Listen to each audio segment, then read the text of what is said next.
সারা দেশে ছড়িয়ে পড়েছে রাসেলস ভাইপার আতঙ্ক। পদ্মায় পানি বাড়ছে, প্রতিনিয়ত উদ্ধার হচ্ছে বিষধর রাসেলস ভাইপার সাপ। আতঙ্কে বিস্তীর্ণ চরে আবাদ করা শত শত বিঘা জমির ফসল ডুবলেও কৃষক ধান কাটার শ্রমিক পাচ্ছেন না। নদীতে প্রচুর মাছ পাওয়া গেলেও ধরতে সাহস নেই কারো। এ চিত্র পদ্মাপাড়ের বেশিরভাগ উপজেলাগুলোতেই। এই ঘটনায় বেশি আতঙ্কে আছে রাজশাহীর পদ্মাপাড়ের উপজেলা চারঘাট ও বাঘার বাসিন্দারা। সেখানে সাপ আতঙ্ক শুরু হয় ৬ মে থেকে।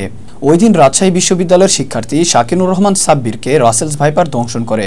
তাৎক্ষণিক রাজশাহী মেডিকেল কলেজ হাসপাতালে নেওয়া হলে আইসিইউতে তার মৃত্যু হয়। ৩১ মে পাতির বিলে ধান কাটার সময় পিরোজপুর গ্রামের কৃষক হেফাজুল ইসলামের মুখে রাসেলস ভাইপার দংশন করে। এই অবস্থায় তিনি সাপটিকে পিটিয়ে মেরে বস্তায় ভরে রাজশাহী মেডিকেল কলেজ হাসপাতালে যান। ৪ দিন হাসপাতালে ছিলেন তিনি। বাঘা উপজেলার চাকরাজাপুর ইউনিয়নের ১৫০ কৃষকের ৭০০ বিঘা বাদাম ক্ষেত তলিয়ে গেছে।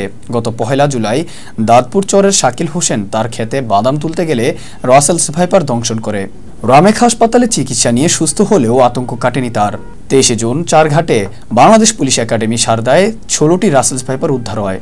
গত সপ্তাহের সোমবার রাতে মডেল থানার ওসি তদন্তের ওয়াশরুম থেকেও এসব উদ্ধার করা হয়েছে।